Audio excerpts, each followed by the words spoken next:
Good afternoon. We want to take you right now to the nation's capital, where thousands of protesters have gathered and are channeling words spoken by Dr. Martin Luther King Jr. 57 years ago during his I Have a Dream speech.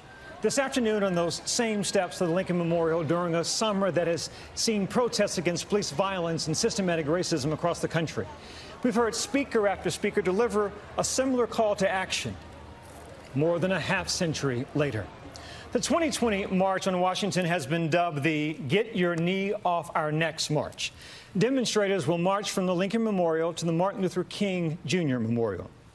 I'm joined now by my colleagues Cecilia Vega and TJ Holmes for today's coverage. Cecilia, we've been on the air for hours now online. It has been moving, it has been disturbing, it has been sad. It has been all of those things, and today is a day where you feel the weight of the past, and it is a day where you feel the weight of the day and the time that we are living in. And we know that the organizers have made it clear that the mission of this march is to restore and recommit to Martin Luther King's dream from 57 years ago. And this happened, it really happened as a bit of a surprise. Reverend Al Sharpton, he announced the Get Your Knee Off Our Necks march during George Floyd's funeral back in June. At the time he said that he hadn't confirmed it with anybody. He didn't have the permits pulled. But here we are today, and we have heard from so many relatives of those killed in police shootings, including, of course, the family of George Floyd, Breonna Taylor, Ahmaud Arbery, Trayvon Martin. And now we're hearing of from the latest members of a family added to that list of officer-involved shootings, Jacob Blake. And TJ, this is something we've been talking about all week, as here we are yet again, a story we keep telling over and over. Yeah, and this march was planned. Now, it's been in the planning for a couple of months now, and sure enough, the very week it's supposed to take place, we get this story of Jacob Blake in Wisconsin. We are what many feel is a pivotal moment in this country. Again, Kenosha, Wisconsin, we've been watching what's happening on the streets there. Jacob Blake shot at 7 times in the back. His father is telling us now that his son is paralyzed from the waist down. Says also now that his son is handcuffed to his hospital bed as he recovers there. And people across the country, and what we've been hearing in these speeches today, it's clear. There's frustration, there's pain, there's a demand for change, a demand for racial equality. And we saw this with the NBA, a powerful, powerful moment. The Milwaukee Bucks, refused to come out and play basketball this week in their playoff game. This is a team that plays ball about 45 minutes north of where that shooting happened in Kenosha, Wisconsin. This sparked a movement across the sports world. Other folks, other leagues, from soccer to baseball to the WNBA, did the same, refused to come out and play, which sent another signal, a very powerful signal, something we hadn't quite seen before in professional sports. But Byron, here we are this week, another time, another march, another moment. But hopefully the movement, that energy does not go away, is the hope this time. And something, yes, asking for legislation in a lot of ways, but also the simplest form, stop shooting us, stop killing us. Yvette Simpson, CEO of Democracy for America and ABC News political analyst. This march today, as we see the marches move towards the King Memorial, comes a day after the RNC wrapped up their convention and President Trump spoke.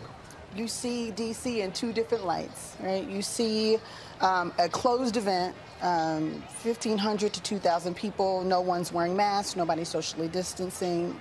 They're talking about an America that feels very small and very limited. I heard the words of the speakers this week, and I remarked, I love the America they're talking about. I wish they were talking to me. I want to be free too. I want to live in a world free from oppression. I want to have control over my body and make my own choices. But they're not talking to me, at least I don't feel like, and they're certainly not listening to me. And that's the big disconnect with the Republican Party, I think, is they make decisions about women in a room full of men. They make decisions about black people and don't even take a moment to ask us what we think. The Trump administration is talking about the gift that he is to black people, but his administration, starkly white, starkly male. And so what we're saying is, listen to us. We know what we need. Please, we want to live. That is a very simple demand, basic human right that should be guaranteed to any person, regardless of who they are. And we are seeing not only that not happen, but a vilification of people who are fighting for that very just thing. Sarah Fagan, ABC News contributor, Republican strategist. Where is the common ground from what we see and hear today and what we heard and saw last night, this week from Washington, and the president of the Republican Party? Well, think that the common ground, most likely common ground most quickly, would be some type of police reform package in Washington. Republicans had a bill. It absolutely could have gotten passed. Democrats did not think it went far enough. They blocked it. But there's no reason. Both sides of the aisle would like to get this done. There's no reason we can't come together and do something that moves the needle and makes things better in this country and helps move law enforcement to a place where communities come together and figure out how to solve these problems. We need strong law enforcement. Young black men should not fear for their lives when they're walking down the street. Mike Muse, XM Sirius radio host, ABC contributor, today is driven a lot by young people across our country who are, as Fannie Lou Hamer said years ago, are sick and tired of being sick and tired. That's exactly right. What I love about this march is it kind of resets where we are. And for me, my hope is that it gives young people who are watching a morale boost to remind them that when John Lewis was giving his speech at the March on Washington, he was 23 years old. When Dr. Reverend Martin Luther King was giving his famous I Have a Dream speech, he was in his early 30s. And so I hope it gives them encouragement to keep going. The youth are the ones who are keeping this movement energized. And it's also interesting to see that how we see the frustration and the angst of what we've been watching over the last 3 hours is this frustration that nothing is happening. We keep going to Congress, right? We keep going to the President of the United States, but we don't see any change. TJ, you just mentioned in the backdrop, Jacob Blake just died when this march was already planned. So to keep saying leave it to Congress, that's not working. To say just vote, that's not working because black people are still getting killed every week. So then what do we do? This is the frustration that you're seeing.